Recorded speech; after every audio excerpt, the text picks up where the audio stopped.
kelimpahan, rahmat dan karunia-Nya, kita dapat hadir bersama pada acara silaturahmi dan penyambutan Kepala Kejaksaan Negeri Banda Aceh pada hari ini, Selasa, tanggal 14 November tahun 2023. Yang pertama saya ucapkan terima kasih banyak dulu kepada Pak Wali dan seluruh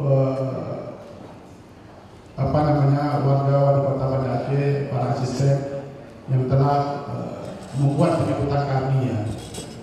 Saya pikir ini sesuatu yang sukses luar biasa, walaupun Pak Wali tahu ini orang Aceh kenapa bisa bersambut pulang ke Aceh gitu. Tapi saya dihargai lah, dianggap saya tahu juga di sini walaupun orang baru tapi stok lama. Terima kasih, tanpa berpanjang-panjang, saya sangat mengharapkan dukungan seluruh supporter Bunda bagaimana bisa membawa kita dalam menjaga kondisivitas di Kota Banda Aceh, mengingat ini juga sebentar lagi kita akan memasuki tahun politik, pilkada, pilpres, pileg, macam-macam. Rasa bangganya kami kembalinya putra kita, putra terbaik Banda Aceh ke Banda Aceh. Terus kita jalani Banda Aceh dengan baik. Dukungan dari Forkopimda luar biasa. Saya sudah 4 bulan menjabat PJ Wali Kota. Dengan segala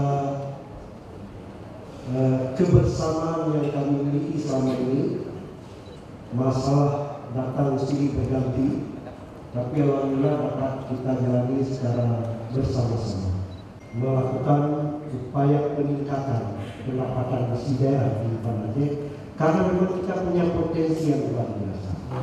Karena sumber pendanaan yang kita hari ini adalah PAD. Kalau yang lain semua sudah diukur, DA hari ini sudah dilabel semua. Karena kami yakini semua ini, para kepala pilih, Pak Camat, kepala bagian, semua punya tekad yang sama dalam berbagai rapat koordinasi yang kami lakukan, punya tekad yang sama untuk mengabdi dan memberikan yang terbaik untuk Banda Aceh. Bersama kita dapat menggapai sesuatu yang kita harapkan, dan mudah-mudahan Banda Aceh adalah kota kita bersama akan lebih baik lagi ke depan.